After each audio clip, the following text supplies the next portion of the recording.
Alright everyone, welcome to my structural design pattern video tutorial series, and in this video we will be discussing the flyweight design pattern. Let's have a look at the definition for this flyweight design pattern. So flyweight is a structural design pattern that lets you fit more objects into the available amount of RAM by sharing common parts of object state among multiple objects instead of keeping it in each object separately. Okay, so there are so many things going on here, so we will take down this pattern one by one and let's look at the important pieces of the definition and what this flyweight design pattern is trying to convey. So what it says, it's trying to fit more objects in the available RAM. So it's doing the job of reducing your object size so that more objects could be fit in your RAM. And how it does that is by sharing common parts of object state among multiple objects. So if you have multiple objects which have same states and all these same state is replicated across your multiple objects, that will consume more memory. And since the replicated state can be shared among objects, since this replicated state can actually be shared among all these multiple objects, can actually drastically reduce the memory usage. So that's what it says. Instead of keeping it in each object separately, you keep it apart from every object, and all the other objects will have reference to this unique object. So there are two things in flyweight design pattern. So to understand this problem, actually you need to be familiar with two definitions. The first one is the extrinsic state and the second one is the intrinsic state. So the intrinsic state of an object is that state of object which does not change and can be shared across multiple objects. As we see in the definition here, we are talking about sharing some state for our object, and that state which we will be sharing across objects will be the intrinsic state.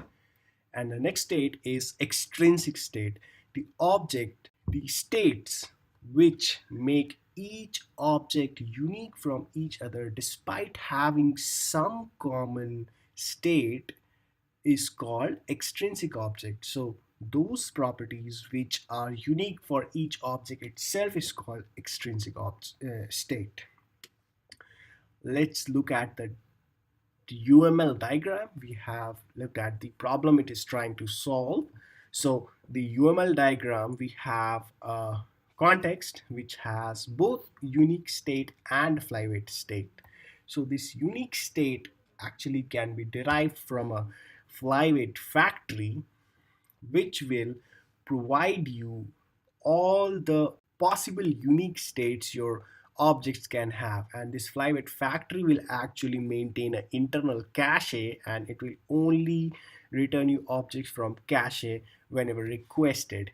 If the object is not present in the cache, the factory will actually create it for you and then give it you the object from the cache. And for the extrinsic state, you actually provide the value in the constructor itself, but to get the unique state, you actually ask the factory to do so. So let's quickly have a look at a coding example where we will be designing this pattern from the scratch. And the example I'll be using is an example for the bullets and guns. So the example will be involving some bullets and guns. So let's quickly go and code this example from scratch. I'll be explaining how this works and what is my example. Alright everyone, here we are back with our coding example. So in this example, I have already created some classes to demonstrate this. So the classes we have is a bullet factory class, which will be generating bullets for us and which will also have a cache as specified in the UML diagram. So our bullet factory is our flyweight factory. Then we have a bullet type. Bullet type will actually decide will be used by the factory to decide what kind of bullet to create at runtime. Then we have our extrinsic state, which is the gun. The gun will have all the extrinsic state and the intrinsic state. So we have this abstract gun class over here, which we will be filling in later. And this shotgun class will be extending this gun class and provide its own extrinsic state to the gun. And finally, we'll use our hunter class to actually execute this program. So first, let's go to our bullet type class and let's decide what type of bullets do we want to have. So the first category, I'll like to have some pistol bullet. I'll name it pistol bullet. Then I would like to have some shotgun bullets, and I'll also like to have some sniper bullet. Let's give our bullet a name. So we'll say private string name, and let's create a default constructor which will take a name for the bullet type. So this will set the name here. Also, we need to call the constructor for each of the instances. So for pistol bullet, we will say MG45 bullet. So this is the name of the bullet. For the shotgun, we will say Koi 84 bullet. And for the sniper, let's say M14 bullet.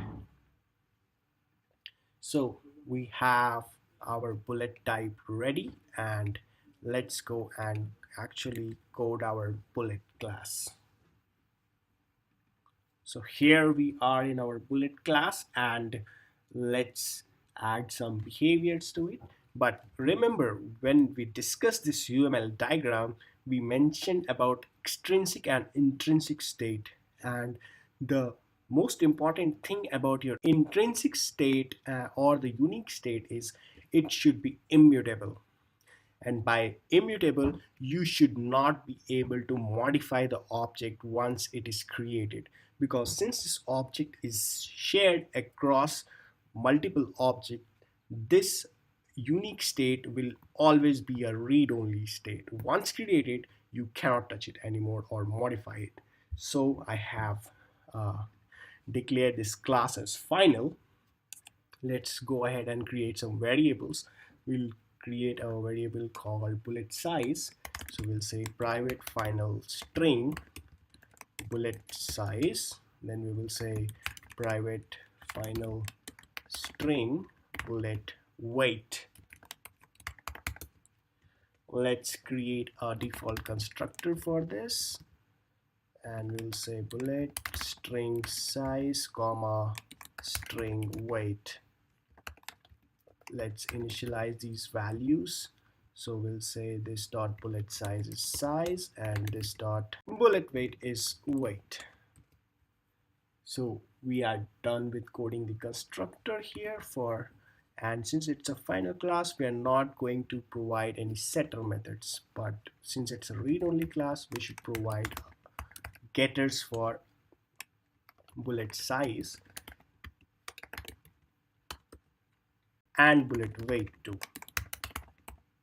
Get bullet weight.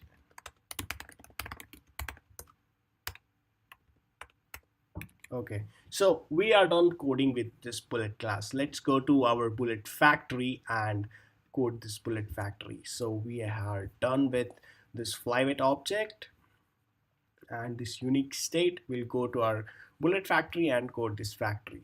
So remember, this bullet factory is using an internal cache to actually cache this object. So let's create a cache. So we will create a static map of bullet type and bullet. Let's import this, and we will call this bullet cache. Let's initialize this to new hash map and create some factory method. So we will say public static bullet get bullet by type, and we'll say bullet type here. And here will be just a switch statement which will return the instances of bullets based on the type. So let's add that. So here we have added our switch statements which will return all the bullets based on the type. Let's go to our okay, before moving on, let's create one more method, one more static factory method, which will actually return the bullet from the cache. So we will say public static bullet, and we'll call this get bullet from cache, and based on the bullet type this will also return the bullet. But the difference here will be, if bullet cache dot contains key and we have the type here, then only it will return from the bullet cache. Else what we will do is we will call our static factory method. We'll say get bullet by type and pass the type here, and then we will add this type to this cache. So we will say type comma bullet, and the next time we are accessing the same, we are requesting the same type again, it will actually return from the cache. So we will say return bullet cache dot get type. So we are done coding our bullet factory. You saw what is the implementation for this factory. In this get bullet by type, we are actually returning the bullets based on the bullet type enumeration, and in this get bullet by from cache, we are actually checking in the cache whether this bullet is already present or not. Now let's go to our gun class and actually provide implementation for this. We will say protected bullet, and let's have an array of bullets, and along with the array I would like to have some capacity for this gun. So this gun has a array of bullets and a capacity. Also it knows about what kind of bullet type it is holding. So we will say private final bullet type. Let's create a default constructor for this abstract class, which will be gun, and we'll say int capacity and bullet type will be bullet type. So let's set this. So we'll say this dot capacity is equal to capacity, and this dot bullet type is equal to type. After you are done with the constructor, let's add one more abstract method, which will say public abstract void shoot. Now every gun which will be extending this gun abstract class will provide its own implementation for shoot method. Let's create a method for loading the bullets into the class. So we will say public void load bullets, and in this method I just want to iterate over the capacity and assign this array with the bullet objects. So one with the bullet factory from the cache, and one only from the static factory, and we will see the differences how it actually behaves. So let me create one more method. We say public void load uncached bullets, and let me fill the implementation for this methods. Okay, so we have filled the implementation for this load bullets and load uncached bullets. The only difference between these two methods is this is actually asking the bullet from the cache, and this is actually directly asking the factory for the bullet. So there is no cache involved. Let's actually go to our shotgun class and let's extend our gun. So I have already extended it. Let's create a default constructor which we will call shotgun, and we will pass capacity and bullet type. We will say super capacity and type. So we have passed this, and let's provide a implementation for this shoot method. So we will say public void shoot, and inside the shoot method body we will actually iterate over the uh, bullets array which we'll have from the gun class, and we'll try to print the object for each uh, object in that array. So we will say for int I is equal to 0 and I is less than this dot capacity I plus plus. What we will do is system.out.println. We will say this dot bullets of I dot to string, and this will help us visualize how this flyweight is trying to save our memory. So let's go to our hunter class and see this in action. But before actually seeing this in action, let's go over once more for all the classes we have created. So this is our bullet class, which will store the intrinsic state for our flyweight. Bullet factory will actually return the type of the bullet based on this bullet type. Bullet type is nothing but the enumeration which has three kinds of bullets: pistol, shotgun, and sniper. Then we have a gun which has both intrinsic and extrinsic state, and we will try to use this flyweight design pattern to actually visualize the difference of memory when you actually use and don't use the flyweight design pattern idea. So let's go to our hunter class and give this gunner a gun and let him shoot some bullets. So now we are in the hunter class. We will just say some system.out.println, and we'll say shooting with cached bullets.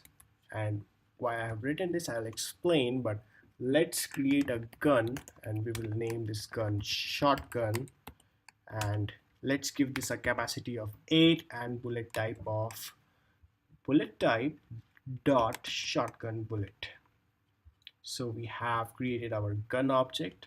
Let's load this shotgun with a lot of bullets. I mean 8 bullets. Now when you try to shoot the shotgun, when this hunter is trying to shoot from the shotgun, let's see what happens when we are actually loading bullets with the cache. So let's first run this program and see this in action. Okay, so we have our cool little text shooting with cached bullets, and you see every object in this array is having a reference to a same bullet object. Now let's actually go and create our gun with uncached bullets and see what's the difference. So shooting with uncached bullets, and let's create one more gun. We will say gun shotgun uncached, and this is equal to new shotgun. We will have the same capacity and same bullet type. Okay, so we have the same capacity and the same bullet type, but during the loading what we will say is shotgun dot load uncached bullets. But now since we are loading uncached bullets, it will not ask the factory to load the bullets from the cache. It will actually ask this bullet factory to actually load from this method. Let's go to our hunter class again, and we will say shotgun dot shoot. Okay, we are doing shotgun. Now let's run this program and see this in action. So for the first part, when you were using the cached version for the shotgun, you were actually referencing eight eight references for the single bullet, and every one of them was behaving and having the same values. But when you were actually using the uncached version for the bullets, what you see is you are using different objects for every bullet in the bullets array for the gun. But you know, right, all your bullet is storing the same information again and again, which is just a replica. So you don't actually need this uh, different objects to store your immutable state. Now, this is only with one shotgun, and it's consuming more 8 times more memory than the original shotgun. Let's say you have 100 guns, and how horrible will it be? Let's say your one bullet consumes 1 MB, and you are instantiating 100 shotguns, and which will lead to 800 MB extra memory. That is a hell lot of memory you are wasting. So always be sure to reuse your state if it's immutable. That helps a lot in saving memory, and that's the whole idea of flyweight design pattern. So let's come back again to our UML diagram. We have discussed this UML diagram in detail, and we have also seen a coding example. Let's go back to our definition and try to see whether we are able to understand how it is trying to save our memory or not. So it lets you fit more objects into RAM. Yes, because you are sharing common parts, which are the intrinsic states, which are immutable. So we have seen how we are sharing our intrinsic state. In our example, this bullet was our intrinsic state. So that's it guys, with the flyweight design pattern. And thanks for watching my video, and I will see you in the next one.